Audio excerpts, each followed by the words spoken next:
우리 옆에 분들과 이렇게 한번 인사하겠습니다. 당신은 사랑받기 위해 태어난 사람입니다 라고 인사하겠습니다. 당신은 사랑받기 위해 태어난 사람입니다. 사랑이 가득 넘칩니다. 네. 이제 날씨가 쌀쌀한 이 늦가을로 접어들었습니다. 요즘 날씨가 이 여름이 오래 가고 가을이 짧아지고 금방 겨울로 가는 좀 이상 기후가 있는 것 같습니다. 늦가을이 되니까 교회 주변에 낙엽이 우수수 떨어지는 모습을 보게 됩니다.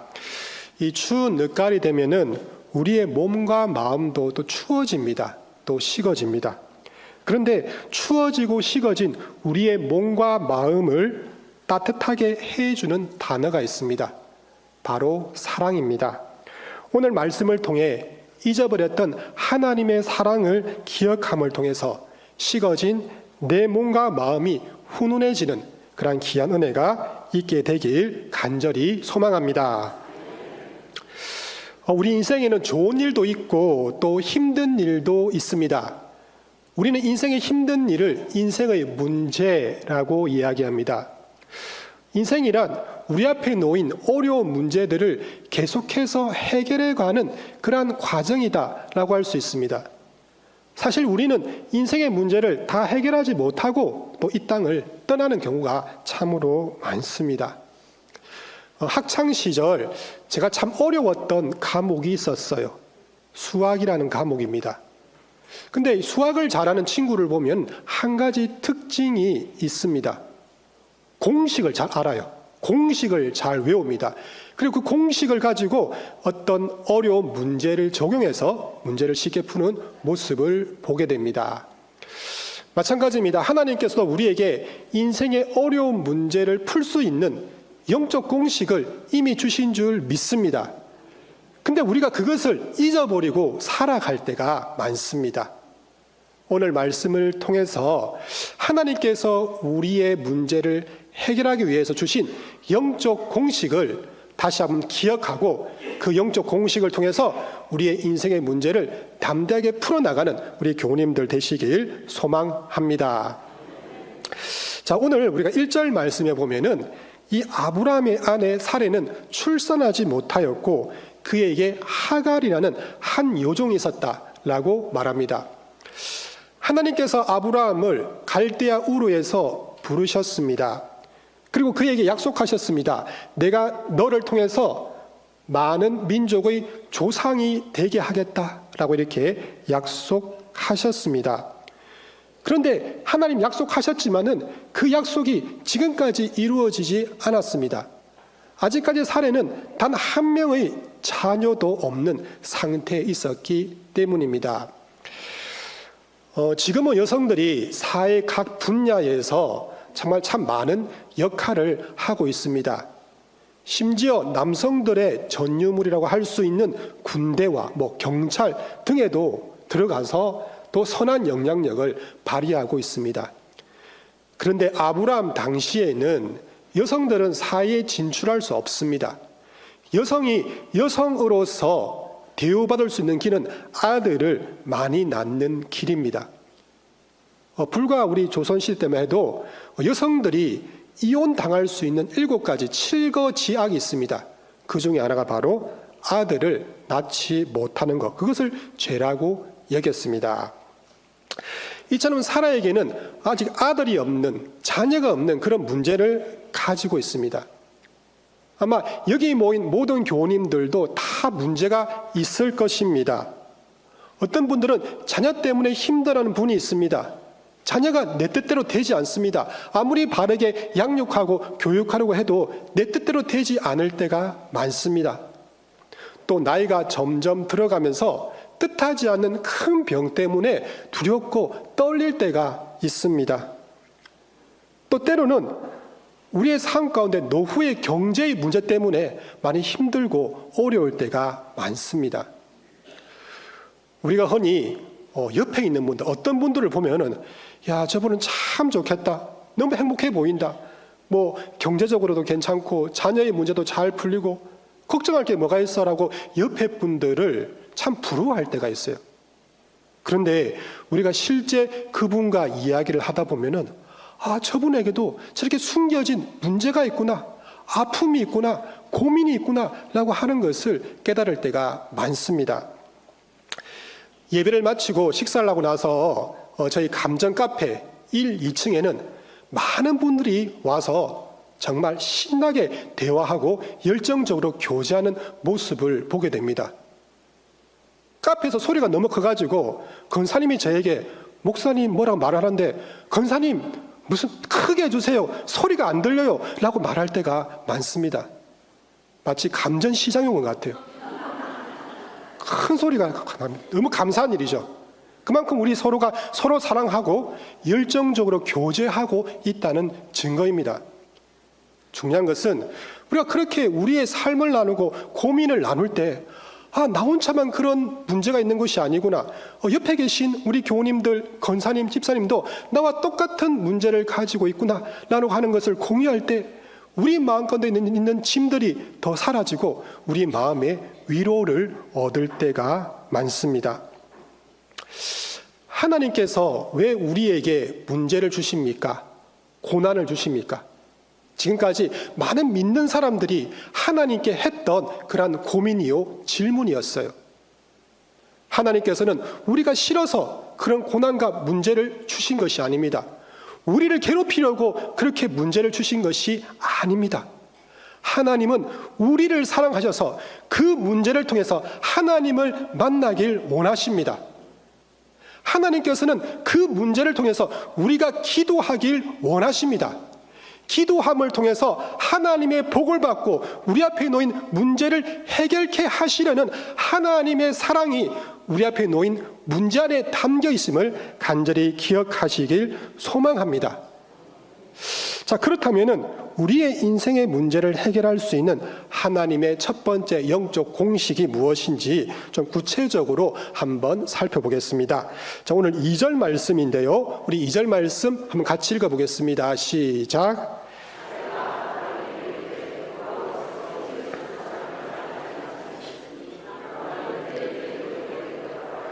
내가 혹 그로 말미암아 자녀를 얻을까 하노라 하매 아브라함이 사레의 말을 들으니라. 아멘. 너무나 자녀를 낳지 못하니까 사레가 남편에게 제안을 합니다.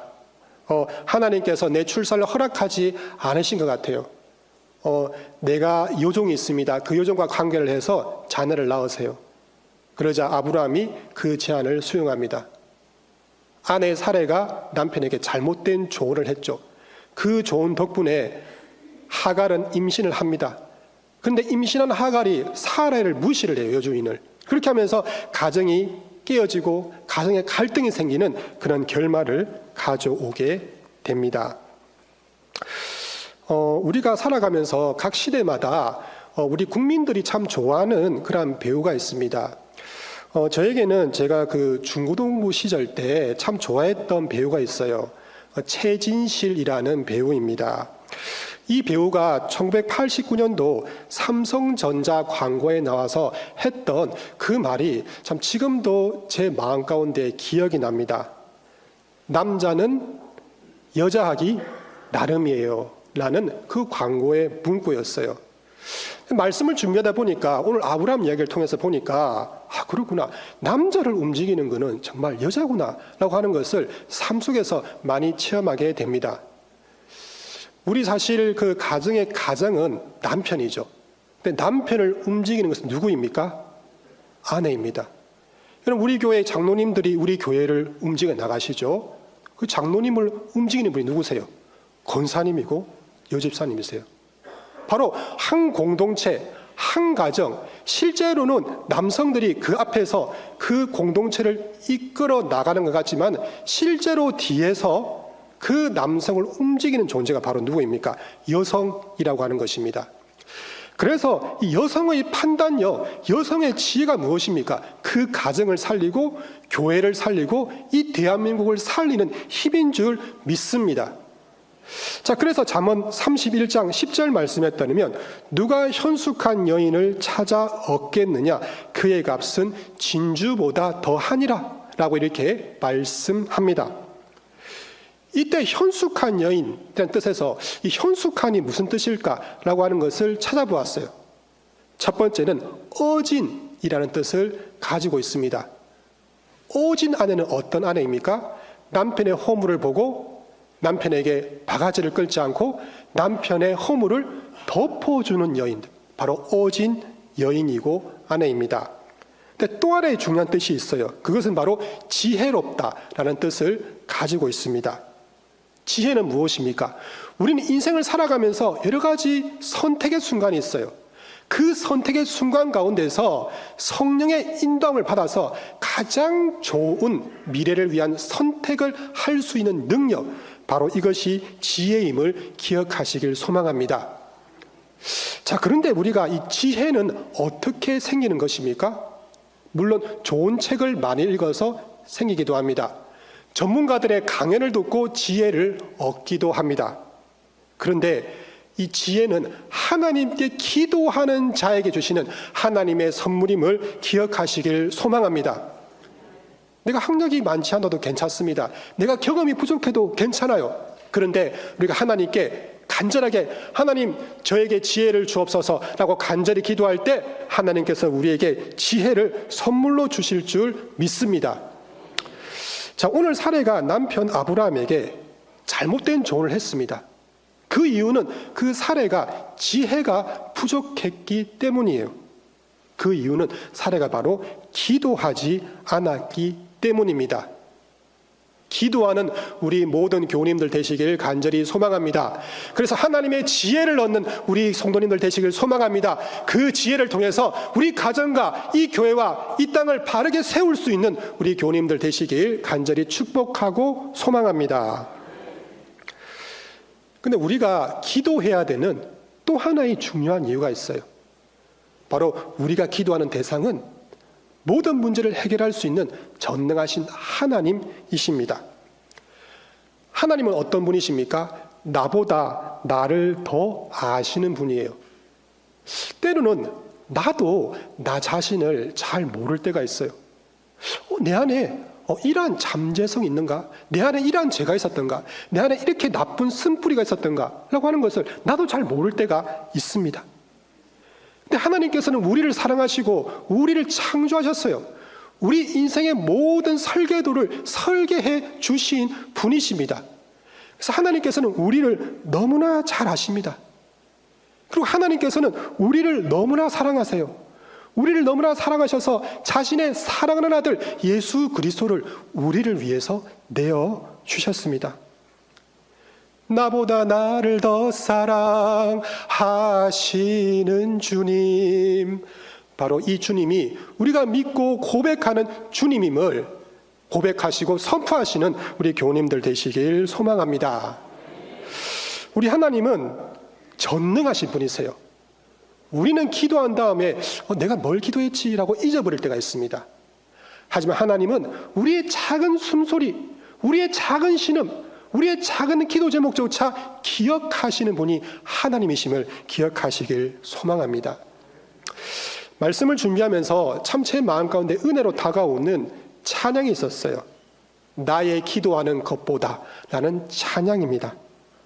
나의 기도하는 것보다 더욱 응답하실 하나님, 나의 생각하는 것보다 더욱 이루시는 하나님. 자, 오늘 우리가 이 찬양을 드리면서 나의 기도하는 것보다 더 응답하시고 나의 생각하는 것보다 더 이루시는 하나님을 찬양하고 그분을 높이는 시간을 가지길 원합니다. 우리 같이 한번 찬양을 하는 시간을 가지겠습니다.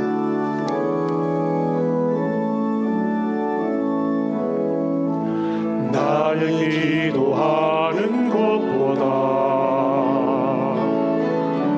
더욱 응답하실 생각하는 것보다 더욱 이루시는 하나님, 우리 가운데 역사하신 능력대로 우리들의 간구함을 넘치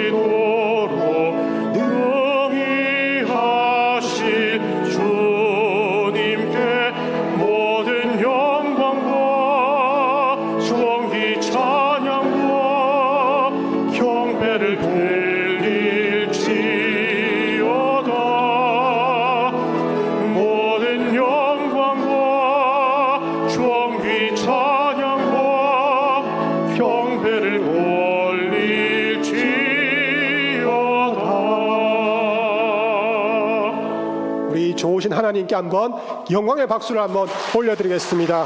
하나님 정말 감사합니다. 그래서 첫 번째, 우리의 인생의 문제를 해결할 수 있는 첫 번째 영적 공식이 있습니다. 하나님께 뭐 하는 것입니까? 기도하는 것입니다. 하나님께 기도함을 통해서 우리의 문제를 해결받는 그러한 귀한 은혜가 있게 되길 간절히 소망합니다. 자, 그렇다면 두 번째로 인생의 문제를 해결할 수 있는 하나님의 두 번째 영적 공식이 있습니다. 오늘 2절 전반부에 보면 사라가 하나님께, 아브라함에게 이렇게 이야기합니다. 여호와께서 내 출산을 허락하지 아니하셨다라고 말하고 있습니다. 우리가 흔히 내 이야기가 잘못 와전되어서 이렇게 다른 사람들에게 전달 때가 있어요. 어떨 때는 제가 그런 말을 한 적이 없어요. 근데 옆에 있는 분이 누가 저를 보고 그런 말을 했다더라 라고 해서 말이 떠돌게 되면은 우리의 마음 가운데 억울함이 있죠. 답답함이 있습니다. 나는 그런 말을 한 적이 없는데 라는 생각을 할 수 있어요. 사실 오늘 이 고백을 듣고 하나님께서 마음이 답답했을 거예요. 사라야, 나는 너에게 자식을 못 낳는다 라고 말을 한 적이 없어. 내가 아브라함과 너에게 약속하신 것이 있지 않냐? 창세기 12장 2절 말씀에 따르면 내가 너로 큰 민족을 이루겠다고 약속하지 않았느냐? 너는 왜 그 말씀을 기억하지 못하느냐? 라고 하면서 하나님 마음 가운데 정말 그 답답한 마음이 있었을 것입니다. 그런데 사라가 오랫동안 응답이 오지 않자 사라는 말씀을 붙잡고 기도하지 않았습니다. 사라는 자신의 생각을 붙잡고 기도했어요. 자신의 경험을 붙잡고 기도했습니다. 바로 그러한 기도는 하나님께서 응답받지 못하는 기도입니다. 오늘 제가 이 말씀을 묵상하면서 하나님께서 우리 성도들과 함께 꼭 나누어라. 그 말씀이 바로 우리 성도님들 개개인의 말씀이다 라고 주신 말씀이 있어요. 마태복음 11장 24절 말씀인데요. 우리 같이 한번 읽어보겠습니다. 시작.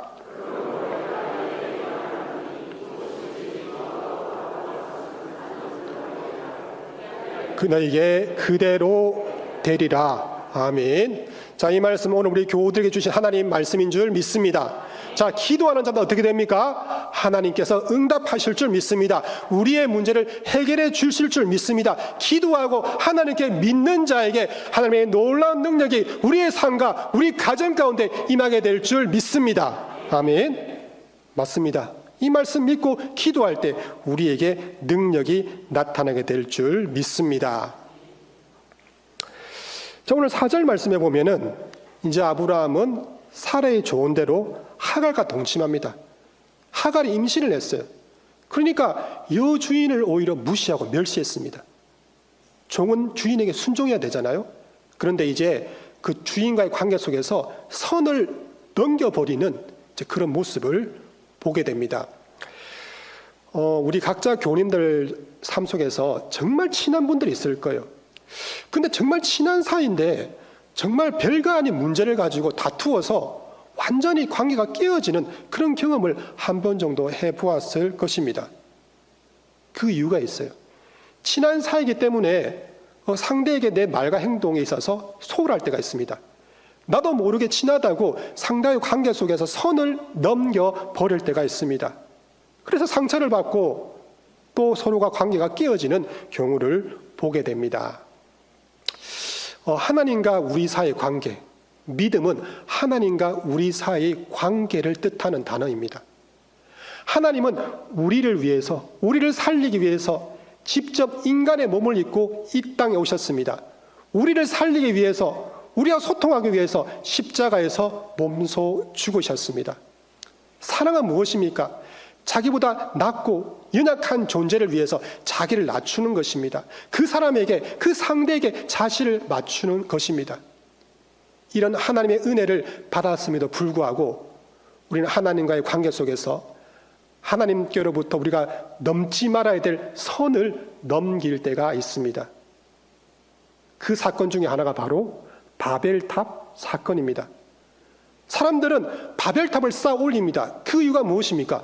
우리가 하나님보다 더 높게 되어서 우리가 하나님의 자리에 앉아야겠어 라고 하나님과의 관계에 있어서 선을 넘겨버렸죠. 그때 하나님께서는 그 바벨탑을 더 이상 쌓지 못하게 만드셨습니다. 그런데 우리가 나도 모르는 사이에 하나님의 자리에 앉고 또 하나님과의 관계에 있어서 선을 넘겨버리는 사건이 있습니다. 그게 로마서 2장 1절에서 2절의 말씀인데요. 자, 핵심적인 것은 바로 뭐냐면은 우리가 하나님의 자리에 앉는 것은 다른 사람을 정죄하고 심판하는 것입니다. 하나님은 우리에게 심판의 권한을 주시지 않았어요. 심판은 하나님의 권한입니다. 근데 우리는 다른 사람들을 정죄하고 심판할 때가 많아요. 바로 그것이 무엇입니까? 하나님과의 관계 속에서 하나님과 지켜야 할 선을 넘겨버린 것입니다. 오늘 교회 오시기 전에 우리 교우님들 아마 세수도 하고 또 머리도 감았을 거예요. 여성분들은 예쁘게 화장을 하고 오셨을 것입니다. 화장하고 난 다음에 우리가 꼭 보는 게 뭐예요? 거울을 보지 않습니까? 그 거울을 보면서 우리는 이런 생각이 들 때가 있어요. 야, 여전히 내가 예쁘다. 미모가 살아있다. 정말 내가 잘생겼다. 살아있네. 라고 이렇게 생각할 때가 있어요. 그런데 어떤 분들은 이렇게 거울을 보시면서 떨어지는 낙엽처럼 내 머리가 하나하나 머리카락이 빠지고 있구나. 내 정말 머리에 이렇게 대머리가 될 수 있을 정도로 머리가 비어가고 있구나. 흰머리가 늘어나고 있구나. 주름살이 늘어나고 있구나 라고 생각하면서 우리의 마음 가운데 뭔가 허전함이 밀려올 때도 있습니다. 근데 하나님께서는 우리에게 너희들이 꼭 봐야 할 영적 거울이 있다라고 말씀하십니다. 그 영적 거울이 무엇입니까? 바로 하나님의 말씀이에요. 우리는 하나님의 말씀을 읽습니다. 듣습니다. 묵상합니다. 근데 우리가 흔히 하나님 말씀을 가지고 하지 못하는 게 있어요. 그 말씀의 거울을 가지고 나 자신을 비추는 것입니다. 근데 우리는 우리가 외웠던 말씀을 가지고 뭡니까? 그 말씀을 다른 사람들에게 비춰요. 야, 말씀이 이렇게 되어 있는데 너 행동 좀 반성해야 된다. 우리 자녀와 또 남편과 아내와 주변에 있는 지체들에게 그 영적 거울인 말씀을 보여주면서 야, 너 이거 고쳐야 돼. 그렇게 살면 안 돼. 라고 정죄하고 심판할 때가 참으로 많이 있습니다. 그런데 그 영적 거울인 거울은 누구를 비추는 것입니까? 나를 비추는 것임을 기억하시길 소망합니다. 우리가 오늘 이렇게 예배의 자리에 와서 해야 되는 중요한 일이 있어요. 첫 번째는 우린 누구에게 영광을 돌려야 합니까? 하나님께 영광을 돌려야 해요. 두 번째, 우리가 이 예배를 통해서 말씀 앞에서 우리가 비추어야 할 것이 있습니다.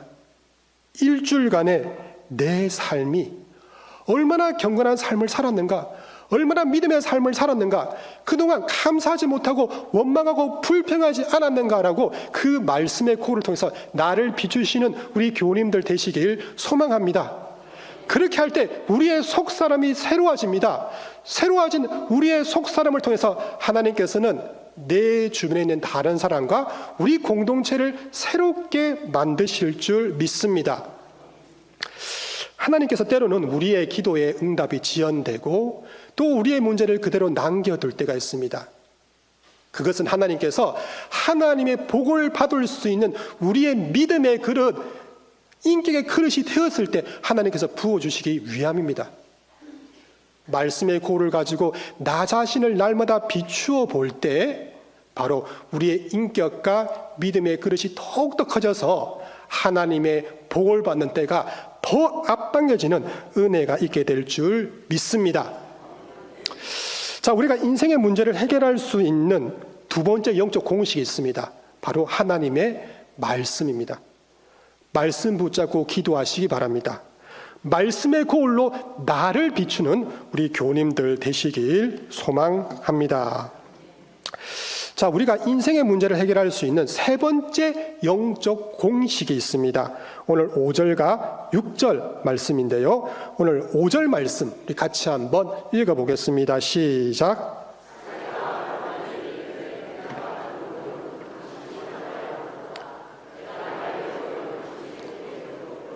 그가 자기의 임신함을 알고 나를 멸시하니 당신과 나 사이에 여호와께서 판단하시기를 원하노라. 아멘. 정말 사라가 아브라함에게 이제 화풀이를 하는 거예요. 유종에게 무시를 당했던 그 경험을 남편에게 이렇게 화풀이하는 모습을 볼 수 있습니다. 당신이 잘못했어. 당신 때문에 내가 이런 모욕을 당하게 된 거야 라고 말하고 있습니다. 실제로 누구의 잘못입니까? 사라가 잘못 검면을 했기 때문이죠. 오늘 6절 말씀 따르면 아브라함이 사라에게 하는 말씀 중에서 중요한 구절이 있습니다. 당신의 요종은 당신의 수중에 있으니 저 요종 내 거야. 저 요종 하나님의 창조물이야 라고 말한 것이 아니라 당신의 소유물이야. 당신 마음대로 해. 그러니까 사라는 하갈을 학대합니다. 그래서 이 하갈은 광야로 도망을 가게 됩니다. 우리가 중요한 것은 오늘 아브라함과 사라와 같이 한 사람을 우리의 소유물로 봐서는 안 됩니다. 왜냐하면 한 사람 한 사람과 그 사람의 인생을 설계하신 분은 하나님이시기 때문입니다. 그래서 우리는 다른 사람들의 인생을 존중해야 합니다. 하나님께서는 각자의 인생을 다양하게 만드셔서 그를 통해서 놀라운 하나님의 일들을 이루어 가시기 때문입니다. 자, 우리 옆에 분들을 한번 사랑의 눈으로 쳐다보시길 바랍니다. 그리고 한번 이렇게 인사하겠습니다. 당신은 거룩한 하나님의 형상입니다 라고 인사하겠습니다. 당신은 하나님의 거룩한 형상입니다. 네. 그리고 내 가슴에도 손을 얹을게요. 나도 거룩한 하나님의 형상입니다 하겠습니다. 시작. 저한테도 축복해 주세요. 목사님도 거룩한 하나님의 형상입니다. 아멘 주세요. 성도님도 거룩한 하나님의 형상입니다. 아멘. 힘이 납니다. 제가 이 말 들으니까요. 예, 너무 감사한 말인데 정말 우리가 내가 하나님의 형상이다라는 그 마음을 품을 때 자존감을 잊어버리지 않습니다. 우리 세상 가운데서 얼마나 비교당하고 힘든 일들 얼마나 많습니까? 하지만 우리가 거룩한 하나님의 형상이다라고 하는 그 마음을 가지고 있을 때, 그 가치관을 가지고 있을 때 우리 앞에 놓인 고난을 이기고 이 세상을 이기는 영적인 군사요 장군이 될 수 있는 우리 감전의 교우님들이 될 줄 믿습니다. 우리가 이렇게 이제 결혼을 하신 분들, 이 부부 생활을 하시면서 아마 오늘 마음속으로 저에게 이렇게 말하고 싶은 분이 계실 거예요. 목사님, 사실은 제가 교회 오기 전에 우리 남편하고 한판 했습니다 라고 그렇게 말씀하시고 싶은 분이 계실 거예요. 목사님, 사실 며칠 전에 정말 제 아내하고 한판 했어요. 비밀입니다 라고 말하고 싶은 분이 계실 겁니다. 우리가 결혼 생활을 이렇게 하게 되면은 5년, 10년, 15년, 20년 되면 가면 갈수록 한 번 정도는 이제 못하겠다, 이제 그만하자 라고 할 수 있는 그런 위기가 찾아오게 됩니다. 살아오시면서 목사님, 저는 한 번도 부부싸움 한 적이 없어요 라고 말한 분들은 많은 정말 거짓말일 거예요. 맞죠? 많은 싸움이 있고 때로는 가정이 파괴될 수 있는 그런 이혼의 위기가 있을 때도 있어요. 근데 우리가 때로는 그런 그 시간 위기 앞에서 그러면 안 돼, 절대로 우리 가정을 깨면 안 돼 라고 하면서 딱 생각나는 존재가 있습니다. 누굽니까? 자녀예요. 자녀. 우리 아들, 딸을 생각할 때 때로는 너무 서로 안 맞아서 화가 나고 깨어질 때라도 그 자녀 때문에 끝까지 참고 있냐면서 마지막까지 아름다운 결혼 생활을 마무리하고 두 분이 함께 천국에서 영원한 복락을 누리는 경우를 보게 됩니다. 우리는 자녀를 참 사랑합니다. 사랑하기 때문에 내가 이루지 못한 것을 그 자녀가 꼭 이루어 주었으면 좋겠다라고 하는 열망이 있습니다. 부끄럽지만 저에게도 좀 그러한 열망이 있어요. 저는 우리 자녀가 공부를 잘하면 좋겠지만은 저는 별로 그런 마음들이 별로 없어요. 그런데 저에게 있어서 참 이런 열망이 있습니다. 우리 자녀가 좀 행복했으면 좋겠다. 좀 평탄한 인생을 살았으면 좋겠다. 좀 많은 것을 풍족하게 누리며 살았으면 좋겠다라고 하는 그런 열망들이 있어요. 왜냐하면 목회를 하면서 너무나 좋은 일들이 많습니다. 이 복된 길이죠. 하지만 때로는 결핍된 때가 너무 많고요. 때로는 너무나 이렇게 고난과 싸워야 될 때가 있고, 때로는 외로움 속에서 정말 치열하게 싸워야 될 때가 있습니다. 그러니까 저는 아버지로서 딸에게 그것을 물려주기 싫을 때가 참으로 많습니다. 이것이 바로 사실은 모든 교우님들의 자녀들을 향한 마음이라고 생각이 듭니다. 그래서 우리는 그 자녀에게 정말 행복을 주기 위해서 나의 꿈을 자녀들에게 주입할 때가 있어요. 너 이렇게 살아야 돼. 너 그렇게 살면 안 돼. 라고 하면서 자녀를 지배하고 소유할 때가 있습니다. 그렇게 하면서 우리의 자녀들이 점점 더 삐뚤어지고 잘못된 길로 가게 될 때가 있어요. 우리 교님들께서는 특별히 이제 교회 학교라든지 청년부로 자녀를 이렇게 보내실 때가 많습니다. 그게 이유가 있어요. 거기는 중요한 고백이 있습니다. 하나님, 내 자녀는 나의 것이 아닙니다. 이 자녀는 누구의 것입니까? 하나님의 것입니다라는 고백이에요. 하나님께서 이 자녀를 키워 주옵소서. 하나님 말씀이 이 자녀를 이끌어 주옵소서. 하나님의 꿈이 우리 자녀의 꿈이 되어서 그의 인생을 인도해 주옵소서라고 하는 그 고백이 바로 무엇입니까? 우리 자녀를 예배로 교회 학교로 맡기는 우리 부모의 마음인 줄 기억하시길 소망합니다. 저에게는 한 가지 확신이 있어요. 저와 우리 모든 교님들이 우리 자녀들을 하나님께 맡길 때, 하나님께 예배하는 자로 세울 때 하나님께서는 우리 자녀를 최고의 다니엘과 요셉과 같은 그런 훌륭한 인재로 키우실 줄 믿습니다. 내가 상상하는 것보다, 기도하는 것보다 더 멋진 인물로 우리 자녀를 아름답게 빚어가실 줄 믿습니다. 그런 하나님의 사랑을 기억하시고 살아가시는 우리 교우님들 되시길 축복합니다. 자, 다음으로 우리 창세기 16장 9절 말씀인데요. 우리 9절 말씀을 우리 같이 한번 읽어보겠습니다. 시작. 내 여주인에게로 돌아가서 그 수하에 복종하라. 아멘. 자, 오늘 하나님께서는 하갈에게, 광야로 도망갔던 하갈에게 이렇게 말씀하십니다. 하갈아, 내 여주인에게로 다시 돌아가라 라고 말하고 있어요. 저는 이 구절을 보면서 야, 하나님이 너무 잔인하다. 그렇게 하갈이 학대받았는데 또 들어가면은 야, 또 학대받을 건데 왜 그렇게 하시지? 질문을 가진 적이 있어요. 근데 말씀 묵상해 보니까 이것은 하갈을 위한 하나님의 사랑이었습니다. 당시에는 노예들이 광야로 도망가거나 누군가에게 붙잡히면 죽임을 당했어요. 또 광야에는 먹을 것과 입을 것이 없었습니다. 그렇게 뛰쳐나가면 그들의 그 하갈과 그 아들은 죽을 수밖에 없었습니다. 그래서 하나님께서는 유일한 대안이 바로 사라에게 돌아가서 그에게 순종하고 복종할 때 다시 내가 살아갈 것이고 내가 너를 통해서도 위대한 일을 이룰 것이다 라고 약속하고 있습니다. 근데 오늘 이 말씀을 보면 이 말씀은 반드시 하갈에게만 했던 말씀이 아니에요. 하나님께서는 이 말씀을 통해서 사라에게 말씀하십니다. 사라야, 내가 다시 너에게 하갈을 돌려보낼 거야. 누가 그 하갈을 품어야 돼. 사랑해야 돼. 그게 바로 나의 온전한 뜻이야 라고 말씀하고 있습니다.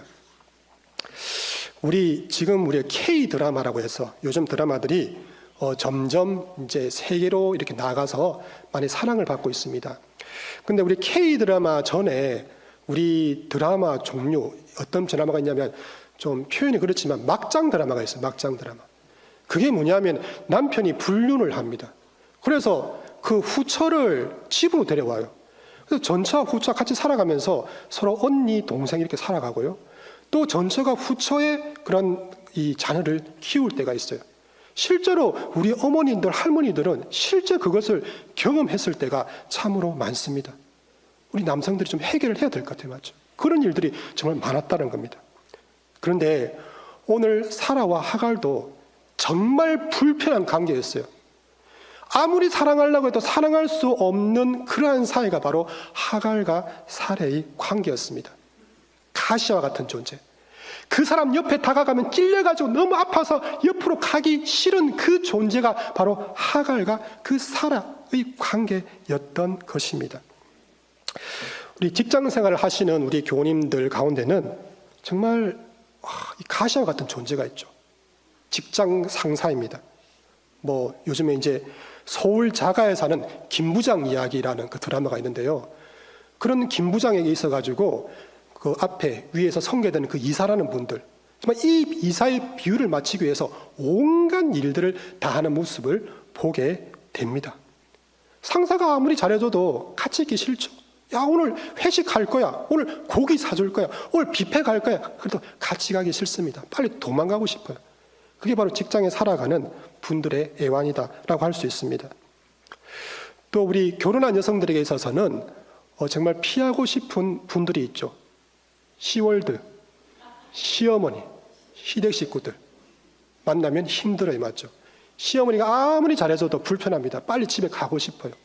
때로는 그 스트레스를 남편들에게 풀 때도 많이 있습니다.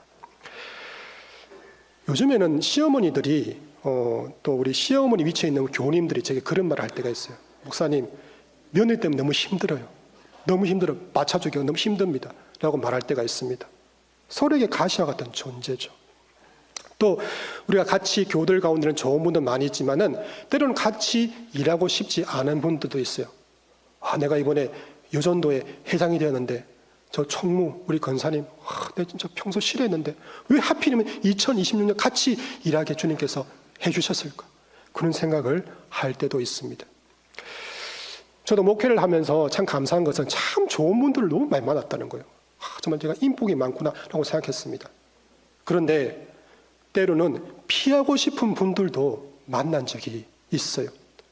저 기도할 때가 있습니다. 하나님, 제발 불길한 예감이 들어서 제발 저분하고는 제발 같이 올 한 해 좀 같이 일하지 않도록 도와주옵소서, 피할 길을 주옵소서라고 기도할 때가 있었습니다. 근데 하나님께서는 피할 길을 주시지 않았어요. 너 그분하고 같이 일해야 한다. 같이 인생의 길을 가야 한다. 서로 돕고 위로하면서 동력해야 한다라고 말씀해 주신 적이 있습니다. 우리는 저와 같이 우리 모든 분들은 저와 똑같이 하나님께 이런 질문을 할 때가 있습니다. 하나님, 왜 저 가시와 같은 사람, 다가가는 너무 아프고 정말 같이 옆에 있기 싫은 그런 사람들과 왜 우리가 함께 일을 하고 인생의 길을 가야 합니까? 라고 물어볼 때가 있어요. 그때 하나님께서는 고린도후서 12장 9절 말씀을 통해서 그 답을 우리에게 주십니다. 우리 같이 한번 읽어보겠습니다. 시작.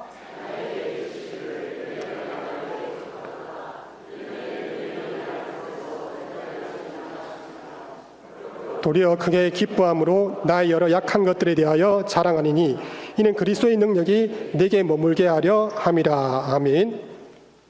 오늘 이 바울에게도 가시가 있었습니다. 첫 번째 가시는 바로 간질병이었습니다. 그런데 바울을 힘들게 했던 또 하나의 가시가 있었는데요. 그것은 바로 자신을 힘들게 하고 괴롭히고 자신의 사도권을 부정했던 그런 사람들이었습니다. 가시와 같은 사람이었어요. 바로 하나님께 기도합니다. 하나님, 그 가시를 떠나가게 주십시오. 하나님께서는 그 기도에 허락하지 않으십니다. 바울아, 그 가시와 같은 사람들을 통해서 내가 너를 더욱더 아름답게 만들어 줄 거야. 그 가시와 같은 사람들을 통해서 너를 통해서 나의 십자가의 능력이 나타나게 할 거야. 너를 통해서 온 땅의 이 세계의 교회 역사 가운데, 세계의 역사 가운데 위대한 인물로 우뚝 서게 할 거야 라고 하나님께서 말씀하십니다. 우리가 항상 외우는 주기도문 가운데는 아버지의 나라가 오게 하시며 아버지의 뜻이 하늘에서와 같이 땅에서도 이루어지게 하소서라는 구절이 있습니다. 우리는 흔히 이 구절을 외우고 그냥 그 뜻을 깊이 묵상하지 못하고 지나갈 때가 있습니다. 그런데 이 구절에는 정말 중요한 의미가 있어요. 예수님이 우리에게 주신 비전이 담겨 있습니다. 그것이 무엇입니까? 바로 너를 통해서 내가 서 있는 곳에 하나님의 나라를 이루게 할 거야. 그것이 바로 내가 너에게 준 꿈이요 비전이야 라고 하나님께서는 이 주 기도문을 통해서 말씀하고 있습니다. 하나님 나라는 어떻게 이루어질까요? 내가 서 있는 곳에서 하나님의 사랑과 평화와 공의가 이루어지는 방법은 무엇입니까? 나하고 친한 분들하고 이야기하고 교제하고 함께 예배드리는 가운데서는 하나님의 나라가 이루어지지 않습니다. 우리는 십자가에서 하나님의 나라를 발견합니다. 십자가를 바라보고 묵상할 때 그 속에 숨어있는 하나님의 나라를 우리는 보게 됩니다. 그 이유가 무엇입니까? 예수님이 원수를 사랑해서 그 가시와 같은 사람들을 품고 사랑했기 때문에 그 십자가 속에서 아름다운 하나님 나라가 꽃처럼 피어나게 되었던 것입니다.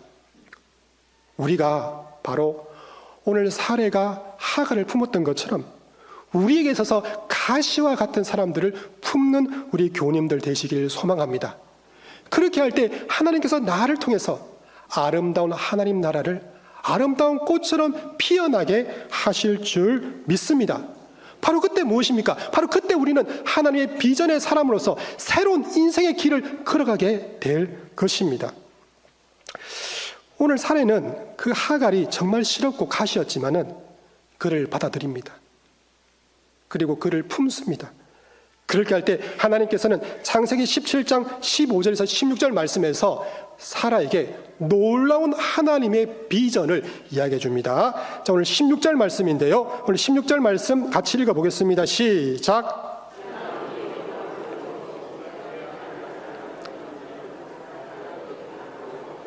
그를 여러 민족의 어머니가 되게 하리니 민족의 여러 왕이 그에게서 나리라. 아멘. 오늘 사례가 하갈을 품었을 때 하나님께서는 내가 너를 통해서 모든 민족의 어머니가 되게 하겠다라고 약속하십니다. 내가 너를 통해서 이삭을 낳게 할 것이다. 그 이삭을 통해서 이스라엘 12지파가 생겨날 것이다. 12지파를 통해서 많은 민족이 불어나서 출애굽을 이루게 할 것이다. 출애굽을 통해서 이스라엘 백성들이 다시 광야를 떠나서 가나안에 갈 것이다. 그 가나안 땅에서 다윗 왕국이 생겨날 것이다. 그 다윗 왕국에서 예수 그리스도가 생겨날 것이다. 그리고 그 예수 그리스도를 믿는 제자들을 통해서 교회가 생겨날 것이다. 그리고 2025년 이 자리에서 말씀을 듣는 감전교회 교우들, 그 감전교회가 세워져서 이 땅을 변화시키는 새로운 하나님의 전초기지요 하나님의 능력이 임하게 될 것이다 라고 사라에게 약속하셨던 것입니다. 우리 모두는 하나님께서 사라처럼 약속하셨어요. 우리에게 너는 모든 민족의 아버지가 될 것이다. 너는 모든 민족의 어머니가 될 것이다 라고 약속하셨습니다. 우리가 이 약속을 받고 이 약속의 주인공이 되기 위해서 해야 될 것이 무엇입니까? 바로 사랑하는 것입니다. 내가 사랑하는 사람뿐만 아니라 나에게 가시와 같은 사람들을 품는 것입니다. 때로는 그 가시에 찔려서 내가 피가 날 때가 있습니다. 예수님께서 가시와 같은 우리를 품으셔서 그 피가 났는데 그 피를 통해서 무엇입니까? 우리를 살리는 것처럼 우리가 가시와 같은 그 사람들 품을 때 흘렸던 그 피, 그 희생이 바로 무엇입니까? 새로운 생명을 잉태하는 영적 그름임을 기억하시길 소망합니다. 세 번째로 우리가 우리의 문제를 해결할 수 있는 영적 공식이 있습니다. 바로 그것은 사랑입니다. 사랑함으로써 우리의 인생의 문제를 해결하고 하나님의 영원한 언약을 이루어 나가는 우리 교우님들 되시길 소망합니다. 오늘 말씀을 정리하겠습니다. 우리의 인생의 문제를 해결할 수 있는 하나님의 영적 공식 3가지 말씀드렸습니다. 첫 번째는 기도하는 것입니다. 두 번째는 말씀을 붙잡는 것입니다. 세 번째는 사랑하는 것입니다. 문제 앞에서도 두려워하지 말고 기도로 말씀으로 사랑함으로 하나님께 나아갈 때 하나님께서는 우리 앞에 놓인 그 어려운 문제를 해결해 주시고 우리를 통해서 하나님의 위대한 일을 이루실 줄 믿습니다. 그런 귀한 축복을 이 시간 이 말씀을 믿을 때 받아 누리는 그런 귀한 우리 교우님들의 삶이 되시길 간절히 소망합니다. 사랑의 하나님, 은혜에 감사드립니다. 우리 앞에 우리 힘으로 해결할 수 없는 많은 문제가 있습니다. 오늘 받은 말씀대로 문제 앞에서도 두려워하지 않고 기도로 말씀으로 사랑함으로 하나님께 믿음으로 나아가게 하여 주옵소서. 그렇게 할 때 하나님께서 우리의 모든 문제를 해결해 주실 줄 믿습니다. 감사드립니다. 예수님의 이름으로 기도드립니다. 아멘.